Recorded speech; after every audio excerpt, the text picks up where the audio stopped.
Hello, the internet, and welcome back to another episode of the Ideas About God podcast. It's me. I'm your host. I'm Josh Wise. And I am Fabian, and I am glad that you're here. Ideas About God is a podcast where we talk about life, pop culture, theology, all with the hopes of making ideas about God interesting, fun, applicable for your life.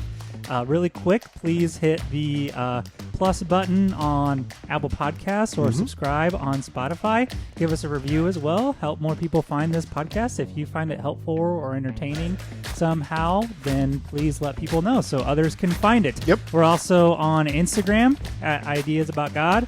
And if you're a YouTube watcher, We're there too. please subscribe. You can actually see what we look like while we're recording. Give us a like. Yeah. So we are almost wrapping up our process party series. Yes. We're going to do a Q&A session following this. So DM us on Instagram if you follow us on Instagram, or if you just personally know us, just text us questions. Yes. And we're going to come with a bowl of questions. Yes. And we'll pull them out and then answer them, hopefully. Yes.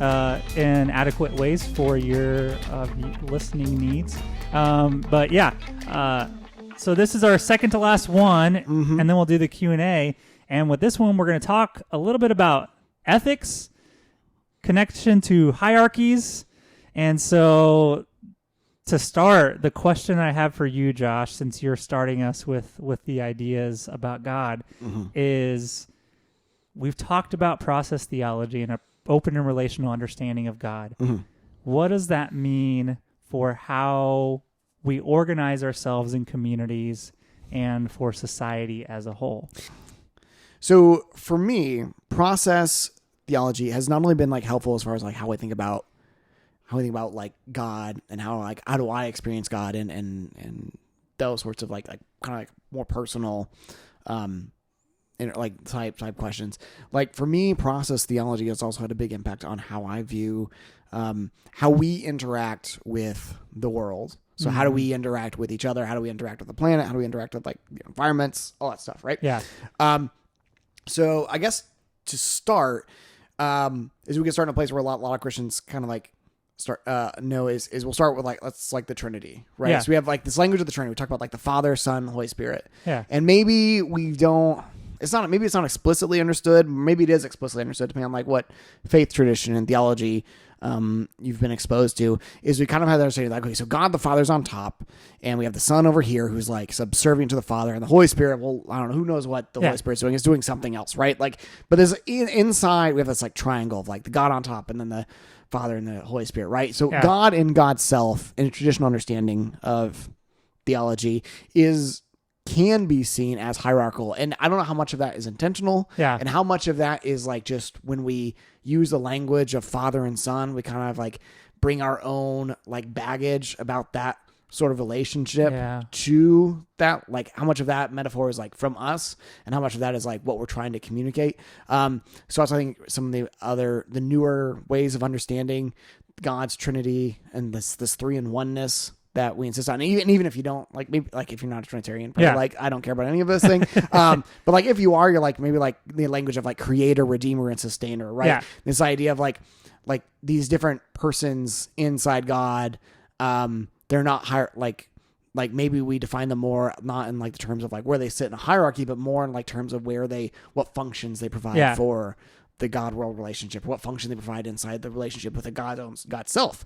So instead of like this triangle where like God the Father is on top and you have this like sort of power control structure, it's Richard Rohr kind of talks about it more like a divine dance, or I guess a shape you can think about it is as a circle instead, where there's this sort of interconnected relationship among the three. So that's even just within God self, but then that has extended out to how we think about God in relationship to the rest of the world and other things, right? Yeah. So there's a wood carving. I think it's a wood carving. I don't know. Like, but it's a picture of like the great chain of being. Like if you Google like the divine the Trinity or the Great Chain of Being, you'll find it. And it'll be like a picture. There's God on top, and then underneath God is like the angels, and underneath that is humanity. Yeah. Underneath that is the animals, and then plants, and then like, I don't know, wildlife, and then all the way down. Like, so there's like, here is the universe Yeah. ordered in a particular way. And so what we've done is traditional theology has, since it's had a hierarchical God, it's very easy for God to be seen as like, well, all of the universe is then hierarchical. Yeah. Right? So like God is in charge, and then we're like, well, we're next in charge. And a lot of times you see this in a really great place this pops up, especially in the Bible, is this idea of like the image of God. Yeah. Right? So like this in the beginning, like God says, let us make humanity in our image. Yeah. Yeah. And traditionally that has been in a classical theism kind of understanding, is meant like, oh, we are meant to be in charge. Yeah. Like we have a role, like we are ruling over, we are placed over Yeah.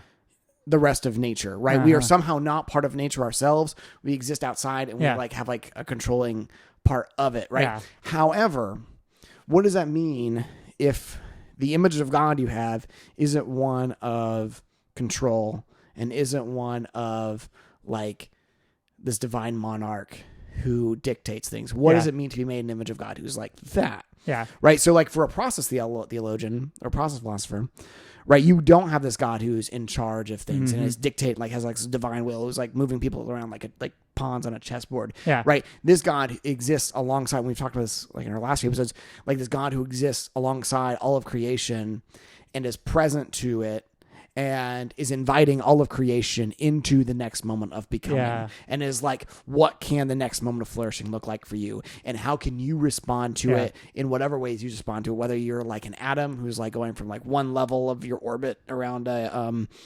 nucleus to like the next level, or whether you're a human deciding like, oh, am I going to like start this relationship or not? What's going to bring me the most life, right? Like, so it's like all of creation like has like this is in every present moment is being invited to. So like, what does that mean for us? Yeah.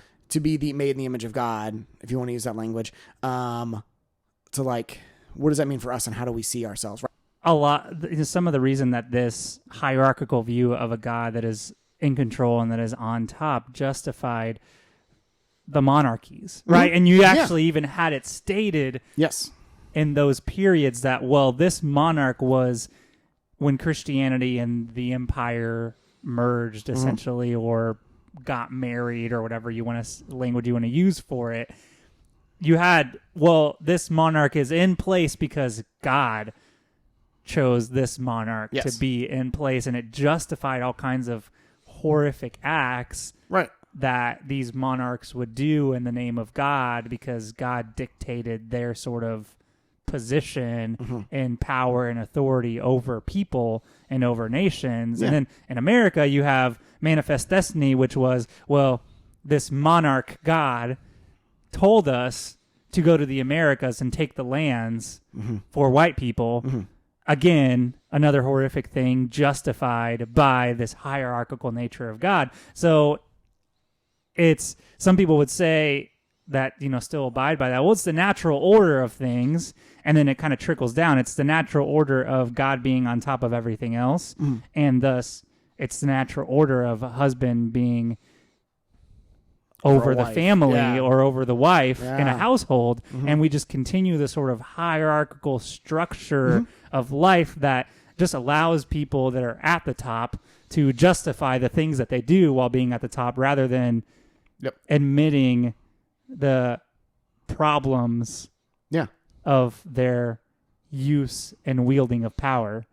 We describe God in terms that a despotic emperor or like a dictator would be like, oh man, I would love it if my people would call me almighty, right? Like why do we have a God? Why would we want to worship a God like that, right? And if you look at like I don't listen to Christian music anymore, but I sometimes it's on and I listen to it and I'm like, because like, how is it on? I'm very curious about the mechanisms of how sometimes it's on, because I strictly avoid going to the radio. Like, just radio surf. I don't radio surf, I guess. Okay. So maybe I use Spotify. So I mean, shout out. I do too, but like I didn't used to have before I the car I have now. Like I couldn't always like, unless I had like my headphones with me, it wasn't really practical to listen to Spotify. So I would just like radio search. Okay, and then like.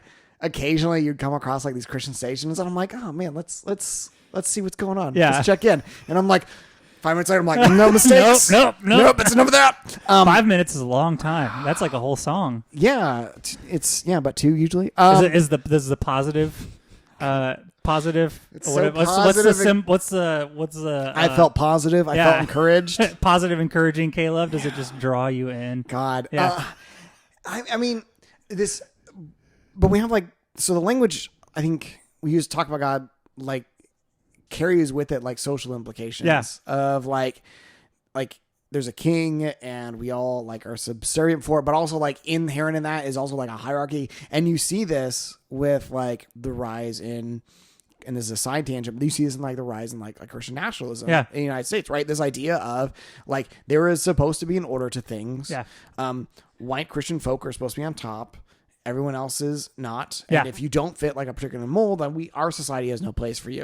And that's real bad, right? So like that's why also for me, like process philosophy gives us new ways of conceptualizing our relationship to each other and to the world that don't like start like holding our hand as you walk down the road to, you know, authoritarian Christian nationalism, right? Like please, we need to stop that. Yeah, we should not do that. And so for me, it's like, so what does it mean to have a God who is not hierarchical? Mm-hmm. What does it mean to have a God who's not sitting on top of a system of power and is coercing everything into doing its bidding? But instead of a God who sits alongside all of us and invites us on to the next positive moment. Yeah. And if we were to be made in the image of that God, shouldn't that be something we're doing? Yeah. Right. So like we as humans in a traditional sense, we've always kind of like seen ourselves like, oh, we're not part of nature. Right. Yeah. There's like nature exists out there and we have our own little suburban homes and we're kind of like separated from it. Yeah. Right. Like there's nature out here and we're here. But instead of seeing it like, no, like a process view of the world sees all of it as an interrelationship. Yeah. Even me, I cannot abstract myself from the world in which I come out of. I cannot abstract myself from the planet. However much of like a city I build around me, I am still very much a part of this biome we call Earth, right? Yeah. Like I live here and I come from here. And this hierarchical view, what it does is it allows us to then see the rest of the world as expendable, right? Like, so if I'm like, oh, I'm some sort of deity up here, like I'm in charge, like it allows me to like see the world as a resource that I can use up for my own benefit. And then when it's gone, like, well, that's a bummer, right? Okay. As opposed to, oh, I am a co-participant in this dynamic system, and I can make choices, and we all can make choices, and we all could organize ourselves in such a way so that everyone and everything gets to flourish. Yeah, right. We can organize ourselves in such a way that we can like fix a lot of our problems. However, we have so much ingrained hierarchy that it's next to impossible short of like, I don't know what it's gonna take, right? It takes a lot of like political imagination to kind of imagine like what would it look like to envision a new world where we actually like look at each other and look at the world and be like, how do we make sure everything is flourishing? That's the invitation of process, is that invites us in that space of like, what kind of new world can we make?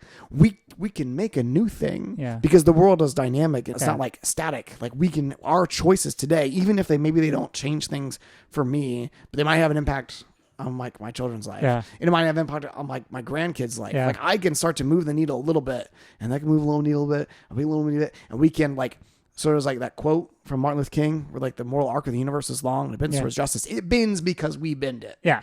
Like it's not like, oh, this sort of thing. It bends because like brave people like grab that thing and just like, no, justice. I guess, to bring in sort of the ethical implications of process theology is, if we are to believe that God is not in control or all-powerful as we've traditionally understood God to be, but rather is in relationship with all things, then we don't relinquish the responsibility to participate in creating a world that allows not just all humans, but creation, the earth, biomes, ecosystems to flourish. We relinquish that responsibility and give it up to God because, well, if God is all powerful, then God will eventually do it. Right. Right. If it's meant to be that way, Yeah. but a process theology almost puts the question back on us. What are you doing in listening to God and participating in co-creating with God to make sure that you create a world that is flourishing for all? And so this hierarchical view of God is not only a story that has been created. I mean, you think about, there's that whole scripture of Jesus sort of giving up his power, like laying down his power. But then what's the images that we have of Jesus? Oh, well, like he died and resurrected. So now he's at the right hand of God. And so the images you have of Jesus is in like the royal garb sitting on the throne in the right hand of God, because we want that. We want that, we want that sort of controlling kind of power. And what if instead God isn't like that? If you are to believe that God is not this controlling monarch off in some throne in the sky, but is present all around us, then you have to put the question back on yourself and say, well, in what ways am I contributing to the flourishing of everything? That I guess that brings in the question of ethics, because ethics is all about how we are treating each other and how our choices make an impact on not just our neighbor, but Earth, other, creatures. I mean, right now we're having like a mass dying of insects. Yeah, and it's really bad. Yeah. Like it's really bad. Yeah, because insects pollinate our food, so it's going to affect our food supplies. And if we see ourselves as, well, like God gave us control so that we could do what we want with the resources on earth, rather than God being made in the image of God means to be in partnership with the resources and earth itself. It kind of just changes the entire way that we operate and navigate our relationships with everything. Yeah. Like there's this idea of like God is going to come save us. Yeah. Right. And especially in like certain forms of like evangelicism, right? This idea of like, oh, God's going to come back, the rapture or whatever, like God's going to make things right. And in process philosophy, you hold on to this idea that God still gets what God wants. Yeah. But like that's a legit item of faith. Yeah. Where you're like, man, I don't know. Cause sometimes it looks really glim. Yeah. Like sometimes you're like there's, like you're like, maybe there's hope, but maybe it's not for us. Maybe it's for like the next thing.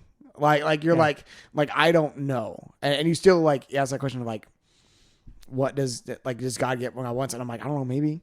Yeah. Like I don't know, like I don't. But like it invites us into like a place of like we have to participate in that process and in that to be co-creators. Yeah. In a new and hopefully beautiful world that is sustaining and flourishing for all, and not just humans, but like for the rest of the planet. Yeah. And what does that mean to take that role seriously? Yeah. There's this idea, I think we oftentimes like we get like humans are separate from animals, like we're in a different kind. Yeah.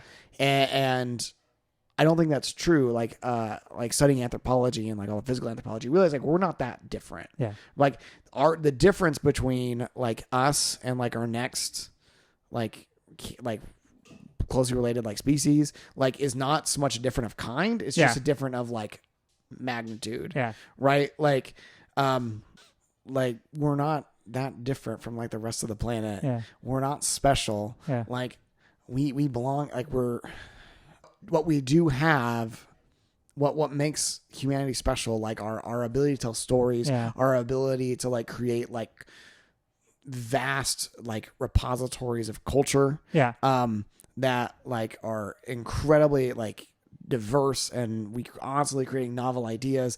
Like we have, I think, responsibility. Like, are we going to create a culture in a world where we look back on the rest of the universe and be like how do we make this beneficial and flourishing for everybody?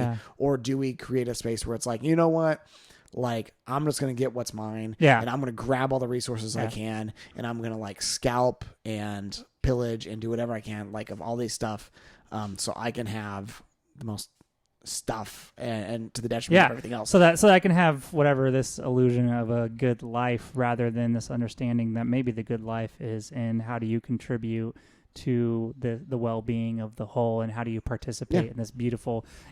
It brings to mind sort of, you were talking about, studying animals and how closely related they are to us.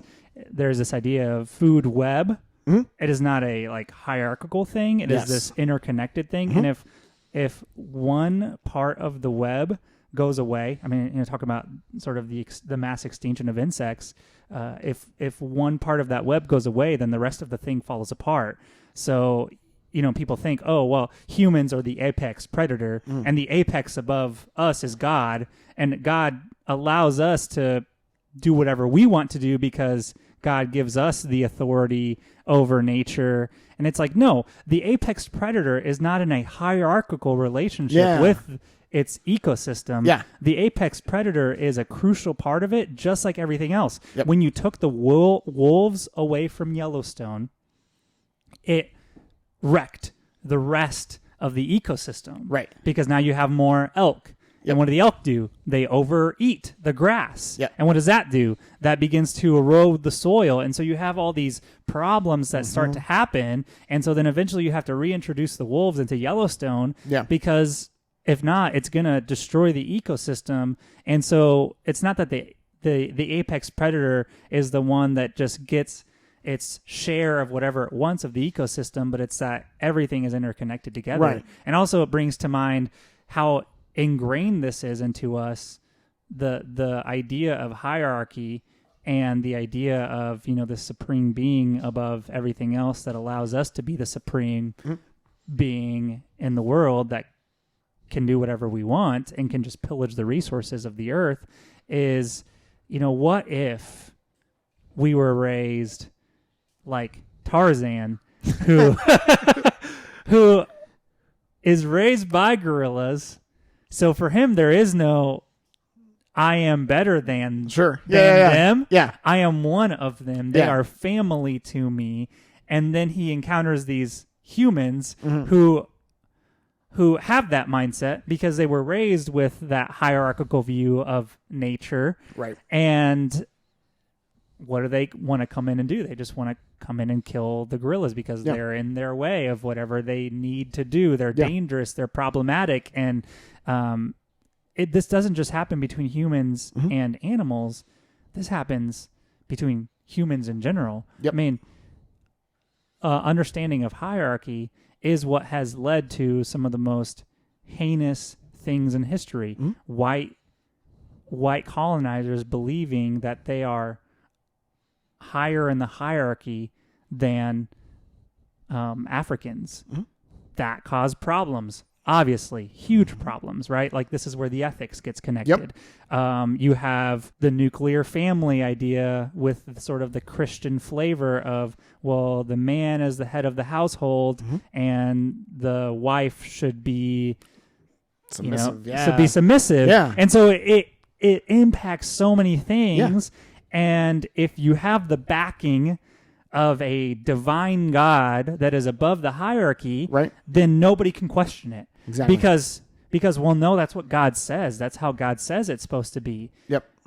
But if you let go of that and interpret Scripture through a process lens, understand your own spirituality through a process lens of a God that is in relationship with all things, then you can start to like chip away at some of these sort of hierarchies that have caused so much harm. Yeah. Like, so I came to like process philosophy at a certain point, and then later on in my life, probably about 5-ish years later, I introduced like radical, like more radical, like political anarchist, like thought, like I've already had like Christian theology, like Christian anarchism, like kind of like Shane Cohn, but actually like anarchism that like wouldn't use like a Christian tag on front of it, and started like coming across that, and I was like, oh, like there's overlap here, because this idea of there is no such thing as so anarchism is like this idea of like there should be no unjustified hierarchies, right? Anytime you have a human being put themselves on top of another human being, that's bad. And we should not do that. Yeah. And also that extends to like how humans organize themselves with like the planet, right? We should not see ourselves as like abstracted and over the top the rest of the planet. And I'm like, I say this as I'm like, as like we can like figure out what that means. As far as like, do we eat meat? I don't know. Like I don't know. But for me, like these ideas of process philosophy and this idea of like anarchism and I know that's like a loaded term for a lot of folks. And I see anarchy, they think just like riots in the streets and stuff like that. And that's not it at all. It's just this idea that like humans should take care of themselves, and humans should take care of the people around them, and we take care of each other, and we look out for each other, and we figure out what's best for human flourishing in our context, and work together to do that as a community. To me, that's like what anarchism means, right? So like, we don't wait for like, there's this idea of like, oh, you don't wait for like if there's a well that needs to be dug so that our neighborhood has water for our yards or something, or like whatever we need. Like we don't wait for a state institution to come and do it. We just do it ourselves. Yeah. And we take care of us, like, and then and build community that way, as opposed to like having a top down institution come in and try to like save us. This idea of like, oh no, like how do we organize ourselves? So for me, like anarchism and process philosophy, like to me, like they go hand in hand. Yeah. Like I'm like, oh, like to me, they're inseparable. Like I don't think you could be like an anarchist and then believe in like a classical theistic God, because like to be like, oh yeah, hierarchy's bad except for, King Jesus, like that would be weird.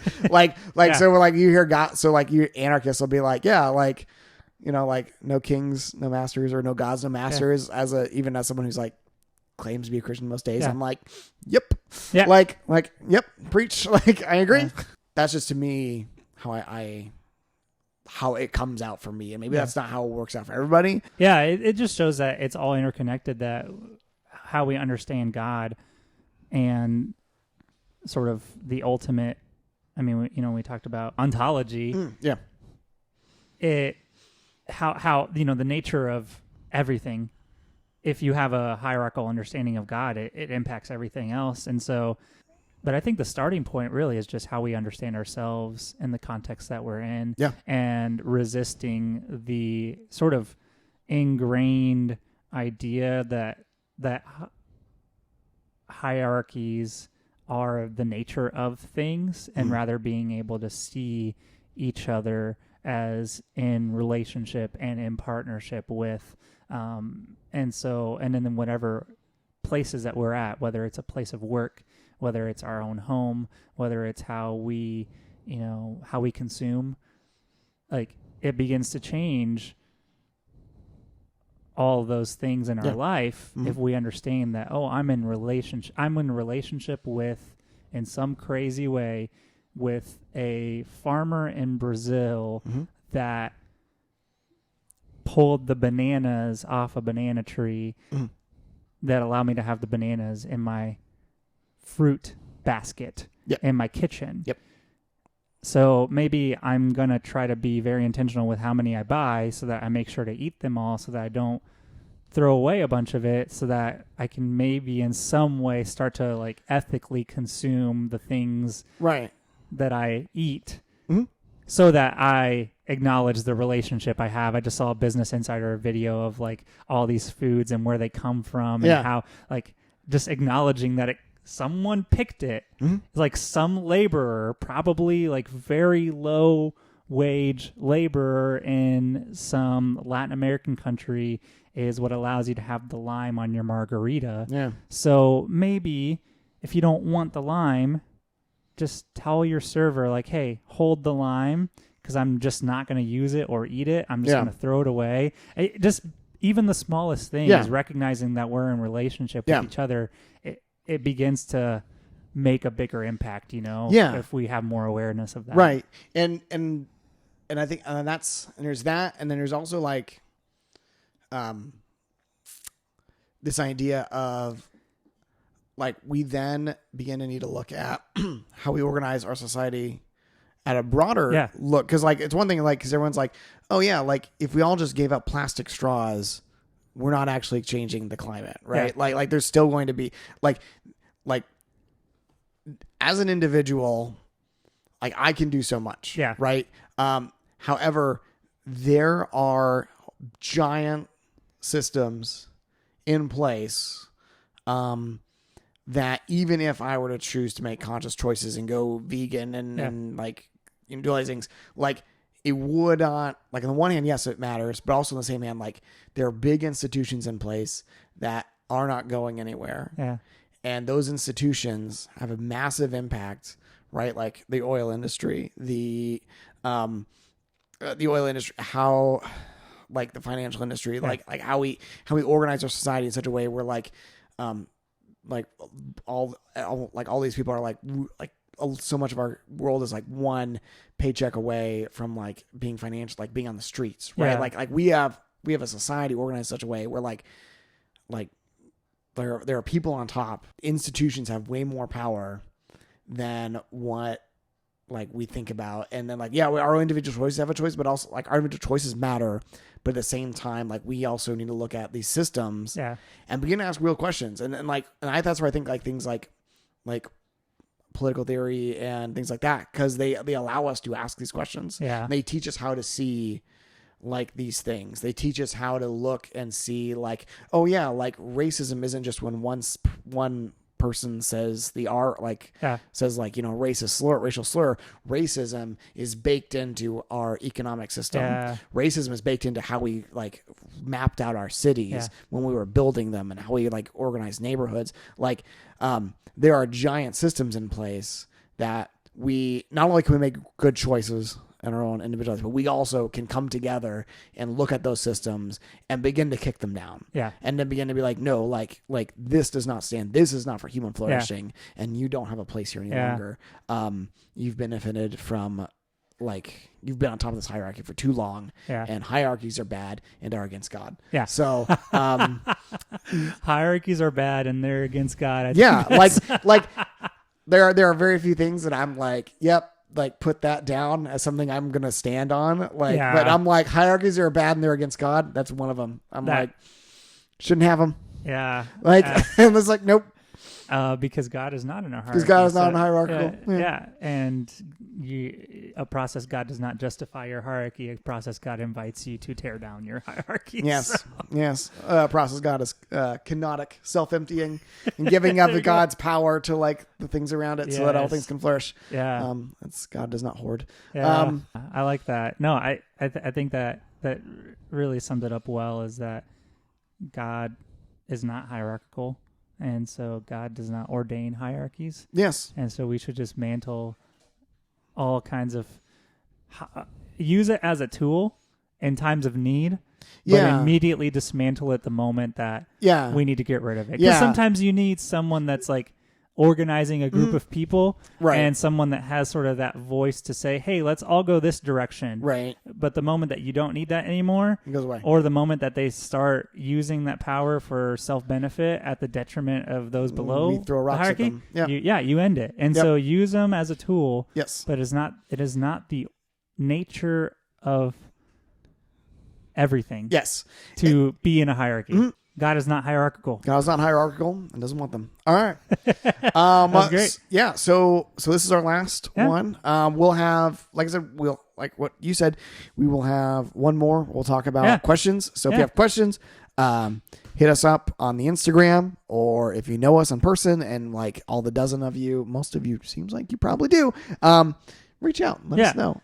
You can leave a comment on a post or something. We'll probably put something out and just say, leave a comment on that post, or you can DM us or contact us in some other way, and hopefully we get a good amount of questions. So that's it. Do you want to go into the hype zone? Let's hype us up. Yeah. Piece of content I've been enjoying. Lately I've been replaying Star Wars Jedi Fallen Order. Okay. So Jedi Survivor came out. I haven't played it. It came out like a few weeks ago.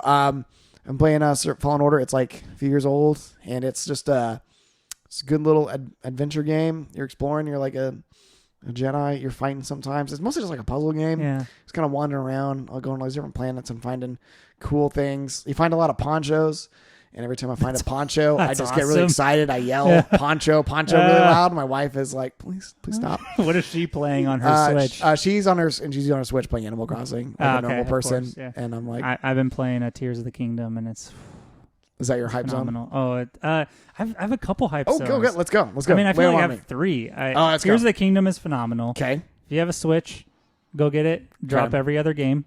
Okay. So tell Shanice. I will. If you don't have a Switch, go buy one. Go get it and drop every other game. Okay. You're playing I'm a Nintendo stan here, so they have a hierarchy in my mind. Yep. They are on top of the video gaming They're on world. top of the great chain of And- being. Yeah, yeah.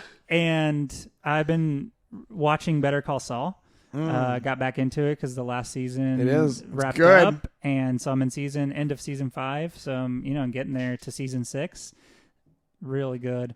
I think it rivals Breaking Bad. I think it's up there. We just finished the last season, and oh my gosh, it's great. Yeah. Oh man, I loved it. It was good. I'm pumped. good. Yeah, so I'm like near the end of season 5. Okay. So I'll be hopping into season 6 soon, and then actually today I'm gonna go watch Guardians 3, Guardians of the you should. Galaxy. Just had seen Guardians 1 when it first came out, but hadn't seen Guardians 2.